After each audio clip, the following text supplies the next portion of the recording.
ko serdiɓe ko fota bon wita ko hon ɗum kadi woni département Kanel parce que kamɓe fof ko maramɓe poɗon to kamɓe fof ko Fouta poɗon to normalement ƴeewomo walde e ƴeewowo to waali fotani uddu bafal ngal fotani rendi ɗumen kono noon ko politique leliri noon yimɓe kadi yo jaab ɗum ɗon ganda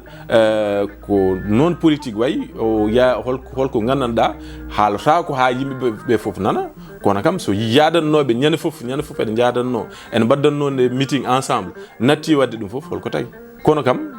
kala to mbawɗen yaade gartaten tan ko dental ngal tant qu'en dentani de quelque chose palpable visible stratégie mo ganduɗa c'est quelque chose palpable et visible ɗum ɗo so waɗama ma Fouta ɓamta ko holɗum tan ko memoto hande ɓamtata Fouta ko yimɓeɓe yo dutto en puɗɗimo nane ko kalantumami ko eɗen jogui ndiyam eɗen jogui maayo eɗen jogui guesse mbaɗen valoriser gandanɗa ɗeɗon guesse e maayo ngo joguiɗen ko ɗum ko waɗata ko akila faute voilà ɗum wasno ɗum wadde ɗum ɗon enen e laamu ngu il faut duuse hen yimɓe no feewi sa yi banggue dande maayo ma yiron yimɓe seeɗa ene ndema kono ene ɓuuri ene so ɓuurama wallede nden ɓurata vraiment wawde dañde hen ha gandanɗa taw 12 mois sur 12 ma mbaw dañi ko ñammini galle men par ce que yiyat joni Fuutankoɓe sa yi toon ceeɗu presque guure ɗe hay goto hay soho goto tawata ɗon nana Dakar walla ɗannima te so gari Dakar walla jeehi banggueji goɗɗi liggueyaji ɗi jarani noon donc ɗum tagui ene tardine Fuutankoɓe kadi ɓe mbiyata ko les porteurs d'opinion les porteurs ɗum ɗo ɓen il faut gardina intérêt mbaɗa ko jiɗɗo hulde ko jiɗɗa haalde ko gardi ɗemgal magal ɓurno weldirade to non gardina intérêt collectif basa ardinde intérêt ji mumen pour min ko ɗum ɗon tan hokkude sukaɓeɓe e rewɓe liggueyaji yimɓe dutto e ndema e gawa te yimɓe mbawa rendu est ce que ane meeɗi huccidde mantorma tan mbiɗamo monsieur Sall ardine intérêt collectif mbaɗa feere mbawra e fatma est ce que ameɗi wiɗimo noon tan non aɗa andi on kam vraiment alhamdoulillah yeccere Allah par ce que wona par ce que mboɗo wondemo kamen liggude politique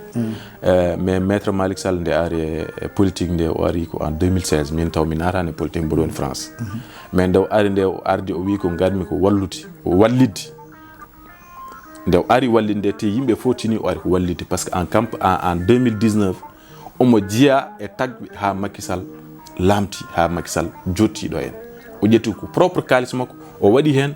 no mbiɗa ni o ummirno Farba Ngom Agnam ha dañcadi oɗon gari meeting donc o rendini ɓiɓɓe Fuutankoɓe foof o rendini ɓiɓɓe Matam foof o wi gaare ballen Macky Sall mataw noon après holko jonti hen goɗɗum e goɗɗum ɗum noon mi waɗani maîtriser foof kadi mi yiiɗa nadde hen wona ɗum woni émission mais en tout cas sen dañino yimɓe vraiment waaɓe no makko ni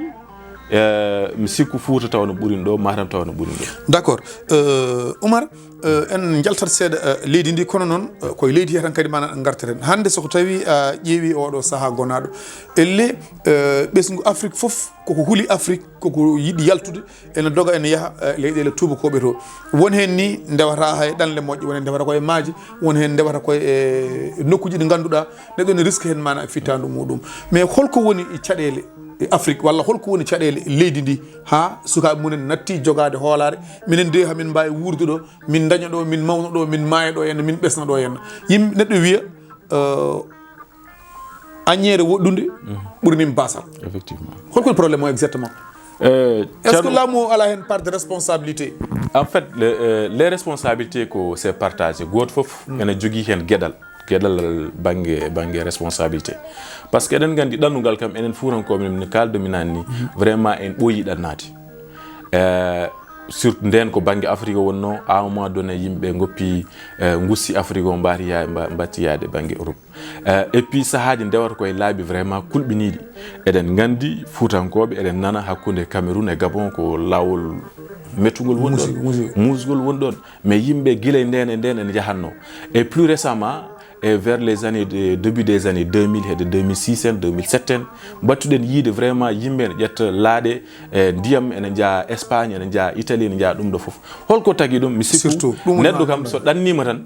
par ce que ko situation mo goppuɗa ko safrude gandanɗa situation eɗen gandi hande leyɗele men sukaɓeɓe ɓuuri hewde ɗo en ñanden récemment recensement ANSD wanno ɗo 72% population Sénégal dañi ko ɓennani cabantare joyi aɗa andi ɗum ɗon en heewi sukaɓe te état hay ko kala ko effort wawi wadde foof wawa wadde engagé ɓeɗo suka foof donc ɗum holno mbatten ko privé o e état o enen poti ƴewde peeje gandanɗa taw eɗen daña ɗo des entreprises eɗen mbaɗa valoriser agriculture eɗen mbaɗa valoriser élevage yimɓe aussi ene jondikino kaɗo ɗo en mbawa liggade ɗo en mais tant que en dañani sukaɓeɓe ay fina galle ma ala ko kasari ala hirande ala botari ɗum ene jaranma foof pour en tout cas yaade ƴewoyde situation ngal gandanɗa la faute ɗum tawi mbima la faute elle est partagée état on jogui hen état on jogui une grande part de responsabilité kono kadi sukaɓeɓe kadi yoɓe gandu parfois koɓe tawoyto ko o ɓurani forcément koɓe goppi ko eyyi par ce que toon aussi ne muusi woni France woni Espagne woni États-Unis woni Nicaragua yimɓe jaharo sa ƴetti 6 millions 7 millions a waɗi lawol cikkuɗa 6 millions 7 millions ɗi sa woni ɗum ɗo e boutique walla goɗɗum e goɗɗum ha wayno leydi koko wonɓe toon ɓe kadi par ce que ɓe jiyat kadi yimɓe jaran duuɓi ɗiɗi tari joyyi garta joomum nana maaha joomum nana resa joomum ɗum ɗo ko kumpa tan woni ɗon kono kam min kam kala ƴettuɗo oɗo kaalis foof en hokka miñum walla en hokka baɗum walla en hokka ɓiyum min mbaɗami ɗum conseillé ko yo waɗ ɗum investir leydi he ma liggo hen ma ligguin yimɓe leydi he ma yimɓe leydi hen ɗum ɗo donc laamu ngu vraiment ene foti darade hen ha sukaɓe ɓeɗon mbawa wonde ɗo mawnuɗo daña ɗo liggueyaji daña ɗo teddugal kala mbawgal teddugal ɗum tagui eɗen nodda laamu kesu argu ngu yo vraiment liggo oɗon question sukaɓeɓe yo mbawa janggude ɗo so janggui ɗo henne walla mbawa kala jangde wawa wonde ne wawi wonde jangde école wawa jangde métier ne wawi jangde ɗum ɗo taw ene mbawa liggade ɗo ene mbawa mbasa yaade ene mayoya e laddeji min ko ɗum ɗon jinmi vraiment laamu kesu ngu woni président son excellence président Bassirou Diomaye Faye et son premier ministre monsieur Ousmane Sonko vraiment kala ko fate par ce que kamɓe koɓe sukaɓe haɓe gandi hande sukaɓeɓe ko guuri donc vraiment oɗon question yoɓe liggu hen no fewi taw plus jamais eɗen nana laana kaɗa ka yuwi walla yimɓe ɓeɗo mayi ɓe désert ɓe maayo ɓe ko way noon ko ɗum noon dirumi voilà élection o waɗi haade wadde noon caɗele mawɗe mbaɗi hen fayre waɗi yimɓe cikki waɗata tampere foof manan dañama hen kono wattan o tan ko élection o wadde e ɓe ganduɗa ko régime gonnoɗo ɗo en no wattidi yadde régime goɗɗo ari woni e coalition Diomaye e président te haade e élection e yettade waɗi yaltuɓe ɗo mbimana en jogui 3 millions de parrainage le 24 mars hoto 3 millions parrainage onati onon aɗa andi hunde ko fate parrainage kam ha ni oɗon gaybodira e koye mon oɗon mbiya ko Macky Sall jamfi ɓeni mbiya kanko yeeyi Amadou Ba aɗa andi parrainage kam ko hunde gandanɗa dans tous les systèmes gandanɗa démocratique e nder aduna he ene waɗi gandanɗa tame pour vraiment wadde filtré pour sedde taw wona aduna Allah foof yiɗata wonde wiiɗen wonde candidat aux élections présidentielles walla ko way noon en ƴeewi ɗo e Sénégal waɗi parrainage uji en ji candidat ji kewɗi hakke 300 candidats finalement 94 waɗi déposé candidature mumen parrainage o holɓe waɗi hen holɓe ɗum ɗo hen itti hen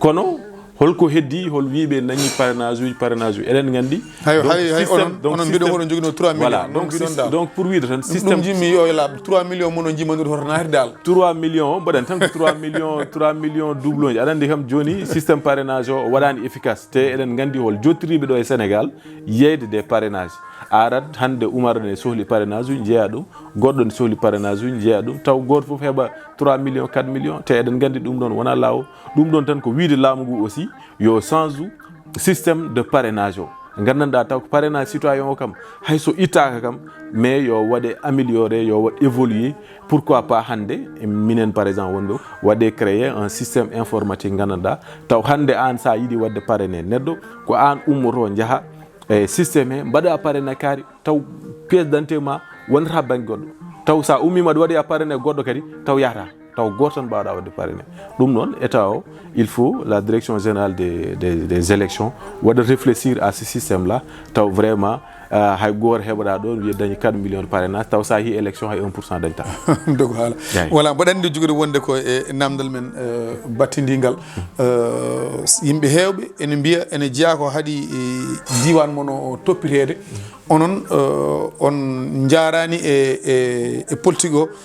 kono Sénégal naɓe onon poti wadde politique jarɗo mana ko banggue enɗam ha gardiɗo ha président mon ni wi kañum ko kañum jeeyi Fouta ko titre foncier mum onon ni kon ɓinguel morowo eywa beele hande aɗa jogui fandare moƴƴere oɗo régime garɗo ko manki ko Fouta ma timmitin ɗum fewna ha feewa walla hay sinno ɓe mbawa wadde ko furankoɓe cohli foof ɓe mbaɗi hen manan fodde mabɓe o régime garɗo kesso est ce que jogui hen hoolare hade mo haalde régime kesso ko régime ɓennuɗo o kadi eɗen mbawi wiide président Macky Sall eɗen jarnomo no feewi holko waɗi Fouta on wawno ɓurdi ɗon mais malheureusement maaro ko ni Allah haajiri ko ni yaari holko fuɗɗa nan ɗon mi haali nane hôpital Wourossogui mi haali haala lawol Dande Mayyo so gasani e goɗɗum e goɗɗum e goɗɗum nan ɗon kono régime hande o mi sikku so tawi no programme moɓe mbaɗi présenté o ha tagui Sénégal naaɓe e sukaɓe Sénégal naaɓe ko abbe 54% des Sénégalais worniɓe au premier tour ha mbawi wonde président oɗon programme so mbaɗi ɗum appliqué ɓe mbaɗa ɗum appliqué koye Sénégal foof wona Casamance tan wona Dakar tan wona Thiès ko partout au Sénégal te Fouta koye Sénégal jeeya te no mbirumi nanni oɗo régime min en tout cas mboɗo jogui mabɓe jikki mawɗo te mboɗo ñaguiniɓe Allah vraiment yo mbaɗ réussir par ce que so mbaɗi réussir ko Sénégal fof waɗi réussir so mbaɗi réussir ko Foutankoɓe mbaɗi réussir Allah jarama jarama émission men arti haɗo haɗanno ko welamma mawɗo guittuɗa temps poɗɗo dani rokkude ɗum dendagal bandiraɓe yeɓoɓe Windere TV e émission Sénégal men so tawi aɗa jogui kaɗa wasi o e kaɗa waynoro bandiraɓeɓe baydiren eyyi tokara mi weltima e garal ma weltima eɗe émission mboɗo weltano yeɓiyankoɓe Sénégal men e dow Windere TV foof mboɗo weltano aussi o woni mouvement mo gardimi o woni mouvement déterminé pour le développement de nos terroirs pellital et pular kamɓe fof mboɗo weltaniɓe kala ɓiɗɗo ogonaji ɓiɗɗo commune ogo département de Matam et région de Matam jeeɓoɓe oɗo émission mboɗo weltini ɗum mboɗo ñaagui Allah kadi mboɗo ñaagui yimɓe vraiment so tawi kala ko haala ɗo ko holko ñawi hen yo yimɓe goppu haqqe ɓe ganda ko neɗɗo tan woni mo timmani vraiment kadi mboɗo weltanima no fewi aɗa andi mboɗo andi no gandutirɗen donc vraiment mboɗo weltanima e humilité ma mboɗo ñaguini Allah kadi émission o e vraiment ko cumbuɗa ɗo yo yaaru yeeso mi salmini bandiraɓe ɗum noon bandiraɓe hande wonno koɗo men e émission Sénégal men e Windere TV ko Oumar Ba walla mbiya Oumar Raby Ndiayel ene jeeya wuuro ene wiye ogo ko welema mawɗo ittudemo saaha poɗɗo dani o rokka ɗum mana bandiraɓe no wirni bandiraɓe so waɗi gantude haala he min ñaguima moon yafuya so longere mawde waɗi nokkuɗo wona ɗum jomum yilno hen ko reedu hewnu min dokkat moon aadi e ñande wonde e koɗo goɗɗo taw koye émission Sénégal men e Windere TV Seydina Oumar Allah jarama to gara mi weltima jarama no fewi merci beaucoup merci Windere TV ha yesso ko lawol